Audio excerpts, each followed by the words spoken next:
E eu vi o Kim ficar muito mal. Eu vi o Kim levar para o coração aquilo e eu não entendi muito bem, né? Eu falei, cara, por que o Kim tá tão mal?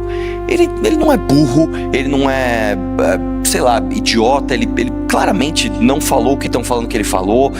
Qual que é o problema? E teve o fato, né, de eu ter falado com o Kim no WhatsApp a primeira vez, e eu lembro que tava lá no meu WhatsApp assim, né, Pedro Deiro MBL, Kim Kataguiri MBL, e eu dei um print e mandei, acho que vocês nem sabem essa história, e mandei num grupo meu, outro, não aquele, né, me gabando, cara. Olha lá, mano, os caras que eu tô falando. Tô falando com aquele japonês nerd, velho. O cara, tô em contato com o cara direto. Então, pra mim, era um motivo de orgulho, de prestígio. Poder estar na mesma sala que esse cara, trocar uma ideia com ele e ter o WhatsApp dele e falar com ele. E ao longo de 2017, 2018, a gente se aproximou, a gente ficou amigo, a gente viajou o estado, a gente fez uma série de coisas. E o ponto mais importante da nossa história veio, né, anos depois, que foi em 2022. 2022, o Kim teve o cancelamento dele, né, a tentativa de cancelamento dele, né, em janeiro. E eu vi o Kim ficar muito mal. Eu vi o Kim levar para o coração aquilo e eu não entendi muito bem, né? Eu falei, cara, por que o Kim tá tão mal? Ele não é burro, ele não é, sei lá, idiota, ele claramente não falou o que estão falando que ele falou. Qual que é o problema? E eu só fui entender o que aconteceu na mente do Kim quando eu sofri o meu cancelamento, porque quando foi comigo, eu falei, como é que o Kim vai lidar com isso? Como é que vai ser? Se no dele, que foi, sei lá, em termos de tamanho, sei lá, uns 30% do que foi o meu, ele ficou muito mal, o que será que vai acontecer com a cabeça dele quando for comigo? Ele vai ficar ainda pior. E não ficou. O Kim, do dia 1, da hora 1 do cancelamento até hoje, ele é um pilar de confiança e um pilar de porra, bicho, eu posso apoiar aqui, que aqui eu estou seguro. E aí eu entendi uma coisa muito bonita da personalidade do Kim, que é uma coisa que às vezes até nós que estamos próximos, nós demoramos para entender. O Kim, ele tem um aspecto que é o seguinte, ele é muito mais preocupado com quem está próximo dele do que com ele próprio. O Kim é aquele tipo de cara, e isso é bem da cultura japonesa de verdade. Tá?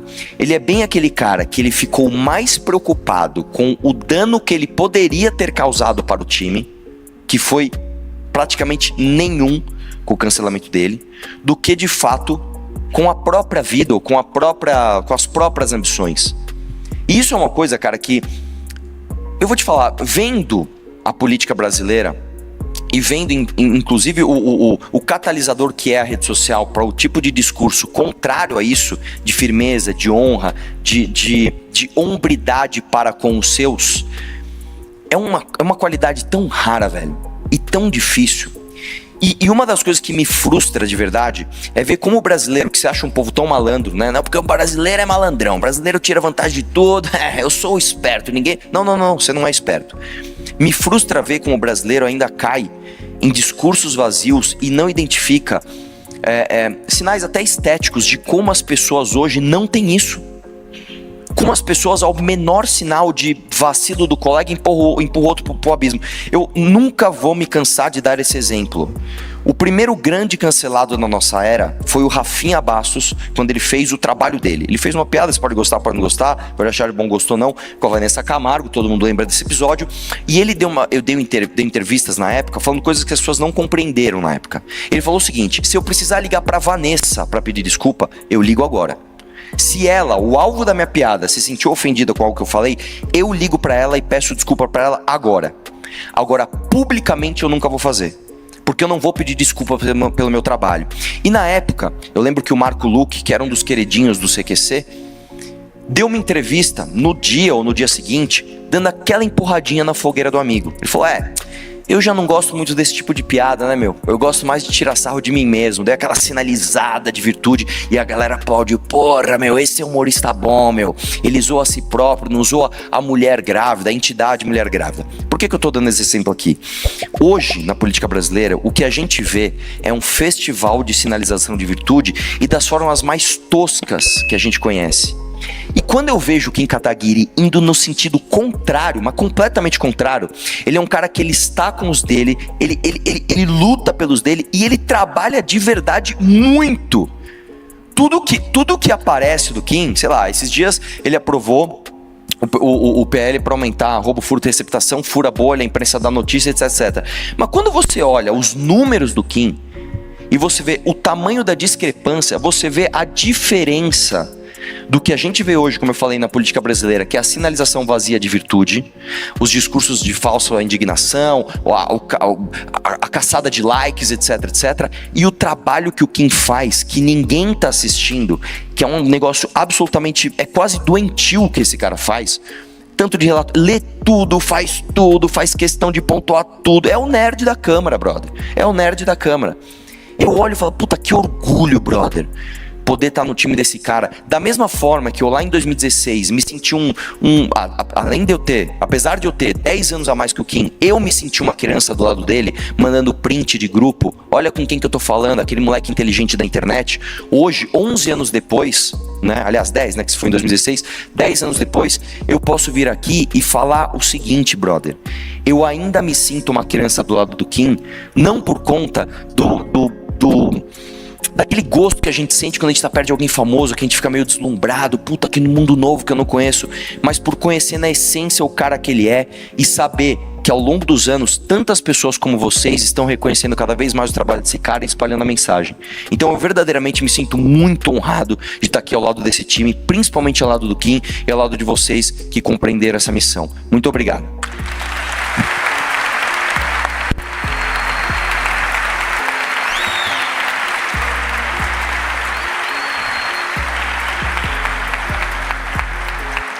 Boa tarde. Quando eu tava chegando aqui, eu fiquei incrédula. A fila lá fora, a demora para começar o evento foi exatamente a quantidade de pessoas. E confesso, quando eu tava ali na coxia, eu falei, é talvez um dos momentos mais importantes da minha vida, da vida do MBL e da vida da missão. A gente costuma falar que parece que tudo que a gente plantou nesses anos é o ano da colheita. E de fato é o ano da colheita e parece que aqui, neste momento, é a colheita, literalmente. Então, o que falar do Kim? Eu acho que, primeiro, eu quero começar agradecendo o Kim. Agradecendo não só por aprovar, sei lá, não sei nem quantos projetos, relatórios, isso todo mundo sabe. Mas agradecer pela pessoa que você é e agradecer por você me permitir chegar onde eu cheguei.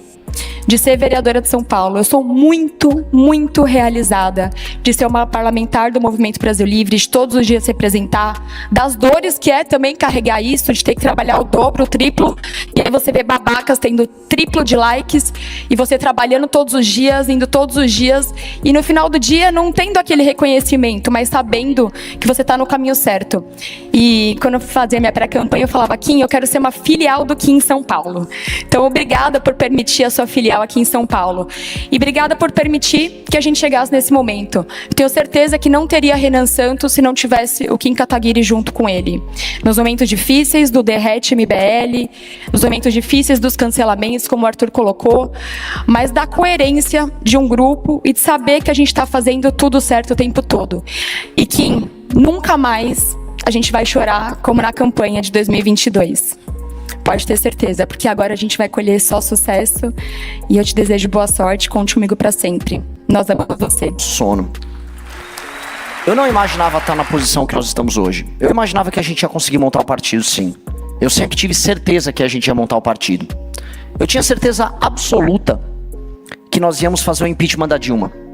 Todas as vezes que o grupo de amigos que a gente criou na Brigadeiro Luiz Antônio, o grupo inicial Pedro, Kim, eu, meu irmão, o Riso, algumas outras pessoas, todas as vezes que a gente tinha uma certeza que algo ia dar certo, a gente fazia o melhor, porque as coisas davam certo meio que automaticamente.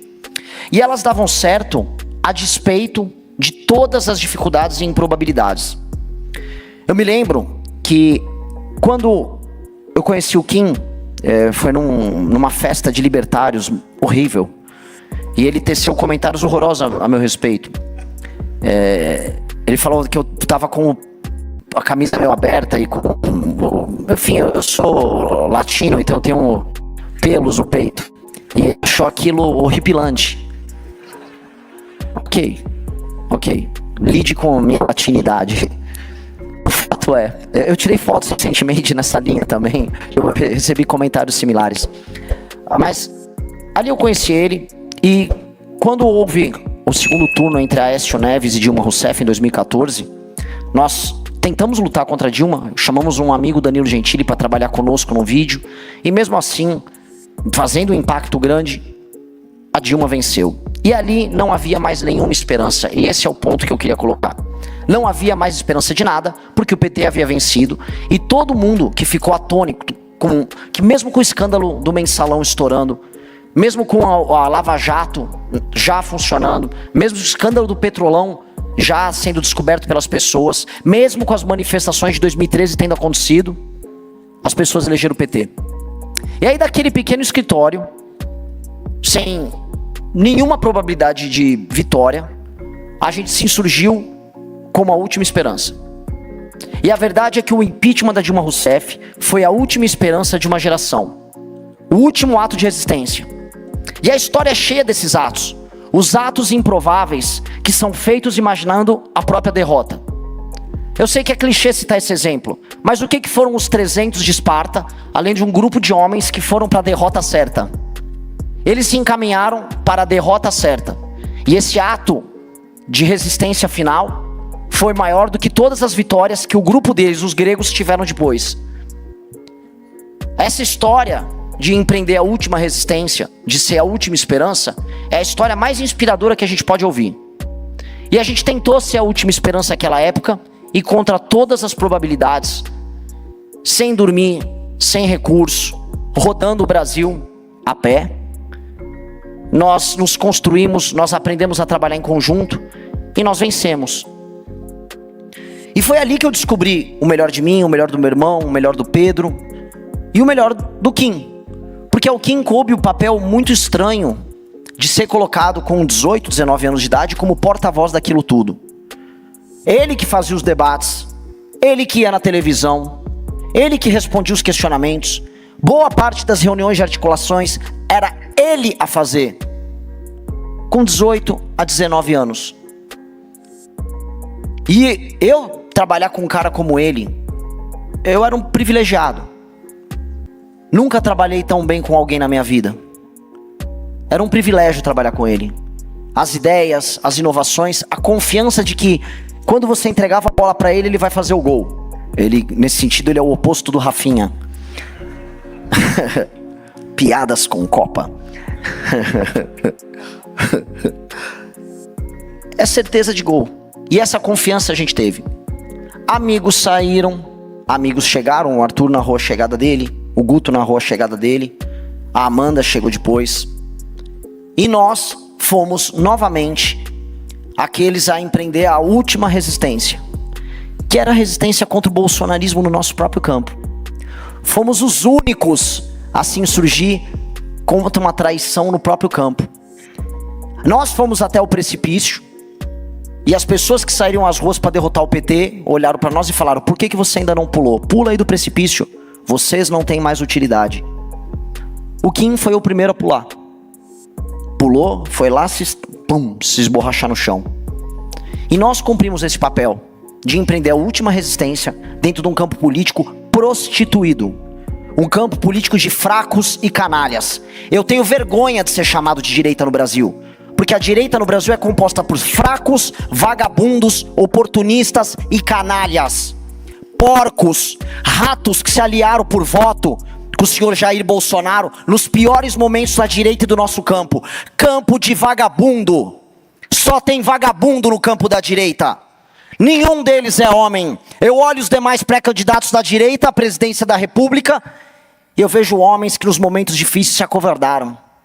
Eu vejo o Eufíates, aquele corcunda que se aliou aos persas por não ser capaz de estar junto com os espartanos. Todos eles que agora ousam balbuciar uma crítica ao Flávio Bolsonaro. Mas lá em 2020 ninguém balbuciou nada. Eles soluçavam com as bolas do Bolsonaro na boca deles. Essa é a grande verdade. Na dificuldade, a gente se propôs a ser a última esperança e veja só. nós fomos largados ao relento. E à época, nós decidimos, por conta de uma operação policial canalha tocada pelos nossos inimigos, nós decidimos fazer uma reunião para fechar o MBL. E nós nos encontramos na casa dos meus pais, e o Kim falou: Renan, faz o que quiser, mas é um erro.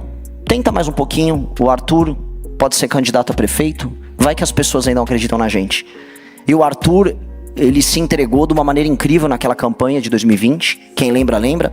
E havia uma espécie de Samara, na época, né? Não lembro o nome dela, mas era uma mulher do PSTU, a Vera Lúcia, que também aparecia na frente do Arthur nas pesquisas, e o Arthur fez 10%, e a gente percebeu, nossa, talvez a gente não perdeu ainda, talvez esse pequeno fio de esperança ele tá de pé. E ali as pessoas foram se juntando, e boa parte dos que estão aqui entenderam o nosso propósito histórico. E vibraram com as vitórias do Kim Kataguiri, solitárias, quando, por exemplo, ele derrubou a PEC da impunidade de 2021. Quem lembra disso? A campanha que ele fez nos grupos de WhatsApp, a campanha que ele fez de mobilização na internet, aquele movimento que mobilizou PT e bolsonarismo para salvar os ladrões do Congresso. Quem lembra? Em 2022, o Kim foi cancelado, tentaram derrubar o mandato dele. Nós estivemos com ele, e quando logo em seguida o Arthur foi cancelado, e eu em menor escala também fui, foi ele a nos defender. Foi ele prejudicado do ponto de vista da saúde ali, sendo cancelado, sendo detonado, sendo chamado de nazista por conta de uma participação no podcast. Foi ele a ter que segurar a onda, recolher os cacos e defender os amigos que foram para a Ucrânia. Isso tem um peso que ninguém vai entender. Hoje, como paralelo, eu vejo os nossos concorrentes da direita, né? A direita, verde e amarelo, se matando entre si. Michele odeia Flávio, que odeia Nicolas, que odeia Zema, que odeia Caiado, que odeia Jair, que odeia Michele, que com certeza odeia Jair. Odeiam-se todos, porque não há amizade verdadeira entre eles. Não há nem a amizade fraterna de amigos verdadeiros ou de membros da própria família, e tampouco a amizade de compromisso, porque é um campo político prostituído, um campo político vendido, um campo político de fracos, um campo político que parte dele já começou a se arrastar atrás de mim em pequenos municípios. Começou a acontecer, amigos, começou a acontecer. Já vi no Pará, já vejo algumas laranjas podres, mas laranjas se aproximando. Una a direita também. O Renan está unindo a direita. Não vou unir essa direita. Eu vou liderar o campo, que é muito diferente de me unir com o fraco. Nós nascemos para liderar. Sempre. Fomos nós a liderar nos piores momentos. E seremos nós a liderar nos melhores momentos. Em 2022, quando participando das eleições, uma lição muito dura, a Amanda e o Renato não conseguiram vencer. O Kim me chamou na rua, o Kim estava chorando e falou: eu vou concorrer para prefeito.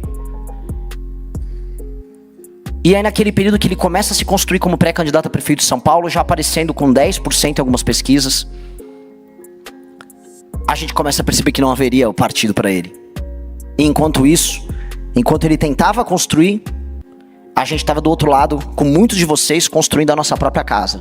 Ali a gente avisou que não mais iriam impedir a gente de construir nosso caminho. Que não mais iam parar a gente. Ninguém vai mais parar a gente. Então quando o Kim retirou a candidatura dele de prefeito, ele já não sentiu. Nós não sentimos. Porque a gente já sabia naquela época que a gente teria a nossa casa. E que outras candidaturas viriam. E que outras possibilidades viriam. No final do ano passado, o nosso partido foi constituído 7-0 no TSE. Ratos que foram do MBL estão rodando o podcast como as prostitutas que eles são, porque são fracos, dizendo: foram conversar com ministros do Supremo para passar. Ratos. Todos ratos. Os ministros do Supremo, do TSE, todos tiveram que lidar diante dele com o partido que coletou mais assinaturas, que coletou e bateu meta em todos os estados da federação, no menor período de tempo, com o maior número de validações. Nós não precisamos sentar para conversar com ninguém, porque nada disso era necessário quando a gente faz a lição de casa bem feita. E nós fizemos muito bem feita a nossa lição de casa. Isso nos permitiu no final do ano passado falar: vamos disputar as eleições presidenciais. Já no nosso congresso, ano passado, 5 mil pessoas, gente de outros países presentes falando: há algo de especial no que essas pessoas estão fazendo. Matérias começaram a surgir não só no Brasil, e a imprensa brasileira, por muitas vezes muito lenta, não entendeu o que estava acontecendo. Mas nos Estados Unidos entenderam, na Inglaterra entenderam, antes da imprensa brasileira. Quando as pessoas aparecem assustadas, eles estão liderando entre os mais jovens, eles já deveriam saber isso quando nós já estávamos coletando as assinaturas com milhares de jovens nas ruas. Ou quando qualquer estatística de YouTube demonstrava que a gente era o grupo que mais crescia nas redes sociais com esse grupo social. Aí esse grupo falou: Renan, é você. Eu falei: ok. Nunca fui candidato, mas eu entendi que teria que ser eu. Começo a rodar o Brasil. Começamos a montar o time. Renato, Oliver começam a organizar as chapas ao redor do Brasil. Milhares de líderes nossos que nunca foram candidatos também começaram a passar pela árdua tarefa de se tornarem candidatos. Os que estão aqui perderam a eleição, Bertolucci, por pouco, por 4 votos. Estão agora diante da própria casa, diante da chance de vencer. E você será deputado. Outros se juntaram no caminho. O Léo, que está aqui. Outras que eram militantes, como a Ludmilla, se tornou uma candidata. Muito possivelmente uma deputada federal eleita. Outros, como o Ítalo, o melhor vereador que eu conheci, está aqui pronto para se tornar deputado estadual. Eu não vou ficar dando o nome de todo mundo, senão vou parecer, aqueles políticos tradicionais. Mas todo mundo tem sua jornada nisso. E eu comecei a minha. Eu comecei a rodar o Brasil 0,5%, 1%, 2%, e botando a seguinte meta. Primeiro, chegar no tal do 1%, porque aí as pesquisas vão me colocar de maneira reiterada. Depois, ultrapassar os governadores. Aconteceu. Depois, chegar aos 10%, antes de agosto. E já comecei a parecer bem próximo disso, tanto nos trackings quanto em alguns estados. Depois, buscar o Flávio e depois derrotar o Lula. Isso soava uma loucura, como soa loucura montar o partido e como soava a loucura a gente naquele pequeno escritório derrubar a Dilma Rousseff. Mas a loucura persistiu.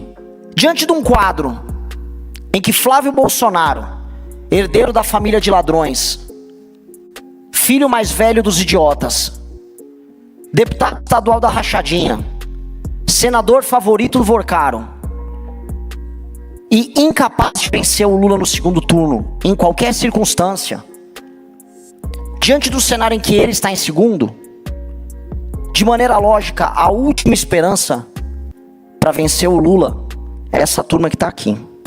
Nós, novamente, somos a última esperança. Nós, novamente, temos a responsabilidade e o peso de ser a última linha de defesa. Vocês pararam para pensar no peso que nós temos? Não é ninguém além de nós. Somos nós. Nós somos, tal qual quando a gente surgiu, a última linha de defesa. Isso começou a me tirar o sono. Pela primeira vez. Porque começou a pesar. E a gente pode vencer. Porque quando a gente se torna essa última linha de defesa, se torna igual um gato que fica acuado. E quando você não pode mais se defender, o que te resta? É atacar. E graças a Deus a gente é um pouco maior do que um gato, a gente é uma onça. Então nosso ataque vai doer bem mais. E nós temos que só pensar agora em vencer. Não há outro caminho além de vencer. Se não formos nós, é o Lula. Não haverá vitória, nem com as pré-campanhas dos governadores que tentaram. Flávio é um fraco. Não há nada com eles. Há tudo para nós. Só não há dinheiro, só não há jatinho, só não há tal da estrutura. Me perguntam em alguns lugares, quem será seu palanque em São Paulo? E é o tema hoje da fala do Kim. Quem será seu palanque? Eu não sei. Eu só sei que quando a gente viaja, a gente encontra palanque em todos os lugares com os amigos que nós fizemos no caminho. Eu encontrei um palanque em Melgaço. Eu encontrei palanque em Breves, num lixão em Breves, no Pará. Havia num lixão um grupo de caras que fez questão de correr para ver o barco onde a gente estava para cenar. Eles eram nosso palanque. O que eu tenho a dizer sobre isso é: eu não posso não exigir de todos os que estão aqui, que são meus amigos desde a época daquele pequeno escritório lá na Brigadeiro Luiz Antônio e depois do escritório na Vila Mariana, eu não posso exigir nada além de vocês estarem no Palácio do Planalto comigo, administrando o Brasil. E eu não posso exigir nada diferente do Kim Kataguiri. Eu preciso do Kim comigo. Eu não quero do Kim nada além de administrar o Brasil e tocar as coisas mais difíceis que nós vamos precisar fazer. Porque se nós somos a última linha de defesa e a última esperança, e não há aqui nenhum exagero retórico, somos nós ou nós. A Faria Lima já percebeu isso, o Polymarket já percebeu isso, as pessoas que juntam Lé com o CRE já entenderam isso. O que nós temos que fazer agora é ir para essa jornada imaginando que a gente pode provavelmente perder, mas a gente tem tudo a ganhar. E se vencer, fazer a maior gestão da história desse país, fazer todas as reformas que a gente está propondo, reformar o Estado brasileiro e colocar o nosso nome como grupo de pessoas perseverantes que sempre aceitou ser a última esperança.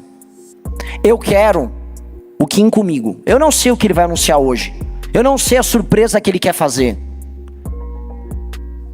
mas definitivamente todas as vezes que colocaram eu e ele contra o corner, ele deu o melhor dele. E ele foi o melhor que nós tivemos. E com base nisso, todos nós vencemos. Muito obrigado.